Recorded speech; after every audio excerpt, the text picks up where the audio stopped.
What's good, ladies and gentlemen? Today let's talk about some pretty cool Seikos I've got in my collection. We're going to talk about my sports, samurai, and turtle.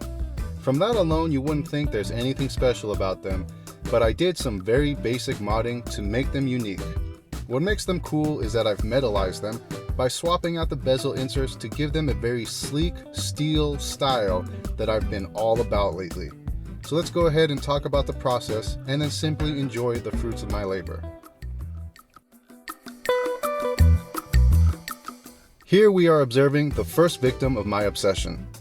This Seiko Sports is basically the younger, less talented, and less athletic cousin of the SKX. There's nothing crazy going on here, and nothing that's going to slap you in the face. It's about as basic of a Seiko as you're going to get, but at least it's a very good looking watch. For those of you who missed my episode about watches I used to hate, this was one of those watches.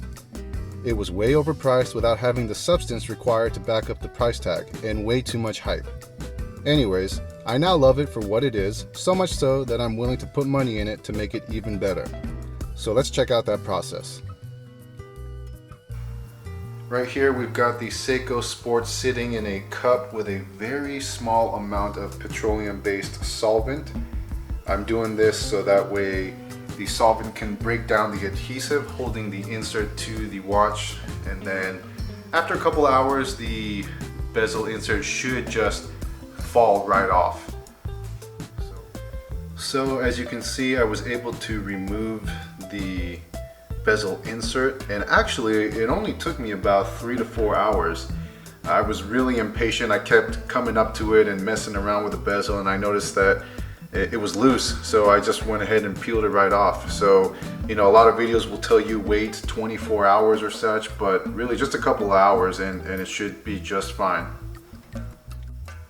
Another thing that I'm gonna do is clean the watch. So I already went ahead and scrubbed it down with some dish soap, but I'm also going to take a lens wipe. I probably use lens wipes more than anything else to keep my watches clean. I love it, you know, it's just got a light application of alcohol, and it's really good to get all the dust and grime off your watches. But I'm gonna go ahead and do that right now, just to get some spots that I might not have gotten with the sponge. And also it's great to break down any leftover pieces of adhesive even more.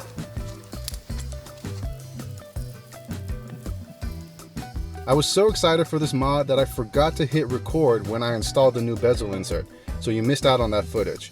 But here it is, looking clean as hell with the steel on steel style. Initially I was going to end it here for the mod, but once I was finished I felt like there was something else missing. Looking at the watch, I immediately knew that the mod would not be complete without installing a closed caseback with the 3D Prospex logo. Fortunately, those things are readily available for order. However, unfortunately, they're almost $100. You have to be insane to spend that kind of money on a caseback. And luckily, I happen to be just that, so I ordered one.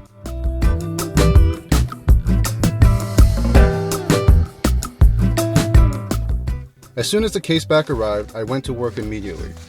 One thing I've realized throughout this process is that it is actually way more exciting waiting on mod parts than it is waiting for an actual watch. It's much more fun to tinker and create. There's a feeling of control when you make a watch according to your taste that is very liberating. It's like breaking away from the herd of sheep being told what to like and what to wear. Here's the caseback unwrapped. I'm not even going to try and remove the blue plastic on camera. That would add a solid 5 minutes to this episode.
gotta have silicone grease for any time you install an O-ring. Just like applying oil for the seal on your oil filter, this serves the same purpose. It's cheap as dirt and only adds a few seconds to the overall process.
And voila!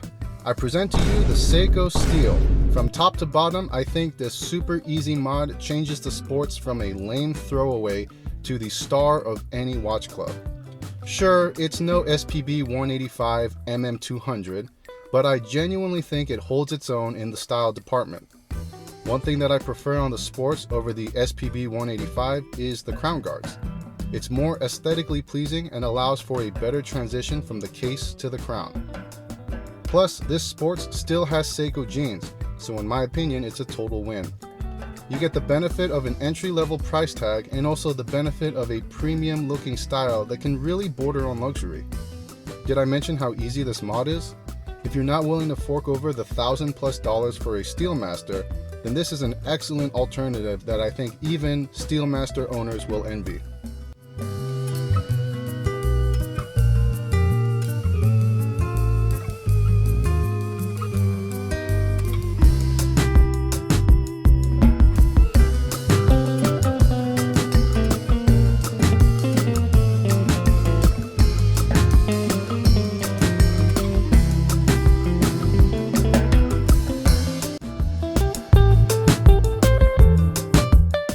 Moving on to my next metalizing mod, we have the Samurai. I'm going to take the liberty of nicknaming all of the mods myself, so this one I've decided to name the Katana. It came to me immediately after I completed the mod and it just seemed fitting. One thing you may have noticed right away is that the bezel is different. I had to replace the bezel with a turtle bezel in order to get the insert to fit. While I prefer the knurled edge of the Samurai bezel, my desire to have a steel insert was greater, so it was a small compromise I had to make. I think the compromise was worth it because just look at this thing. The evolution into the Katana takes this watch to another level. The addition of the steel bezel insert complements the abrupt lug angles and pairs perfectly with the knurled crown.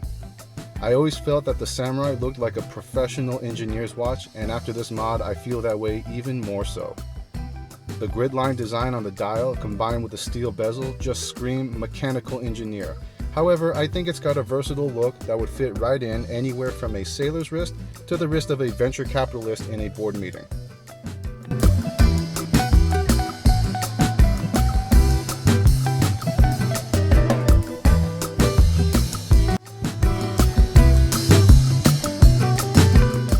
And now we've arrived at the last mod for today's episode.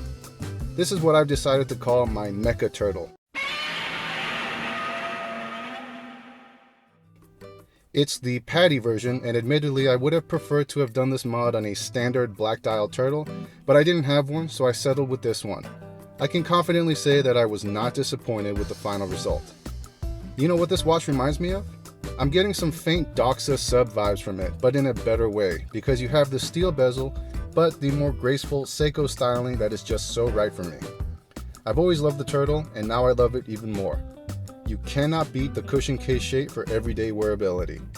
It's a watch that begs to be worn constantly with zero hesitation because it's just so comfortable. However, I do think there is one missing element. It's nothing big, but I think if the pip was red, like on my Black Bay, it would have that small touch that makes a large impact in tying everything together. Regardless, I'm still very pleased with the outcome.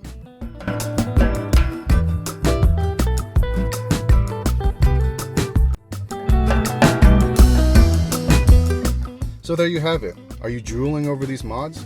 If so, then you and I have the same taste and you are in the right place. I would say of the 3 mods, the one I like the most has to be the steel, but that's only if I had to pick. All 3 are brilliant and they all take my collection to a whole new level of awesome. What's truly awesome though is just how easy these mods are to do. It takes bare minimum levels of patience and skill. I've found that the hardest part is ensuring the double-sided tape falls evenly on the bezel insert, but that just requires you to take it slow and not rush into it. And for such an easy task, the amount of substance it adds to your collection is priceless. The satisfaction of searching for parts and making a watch your own far exceeds any short-lived joy you get from just scrolling through a watch catalog. I highly recommend doing these mods, and if my video inspires at least one of you to do it, then it will all have been worth it. Anyways, I'm sure you've heard enough rambling from me, so I'll end my talking here. If you made it this far, thanks so much for watching. I always have a blast making these videos, and I hope you stay a permanent resident of the channel. I'm signing off, and here's some footage for you to enjoy. Bye.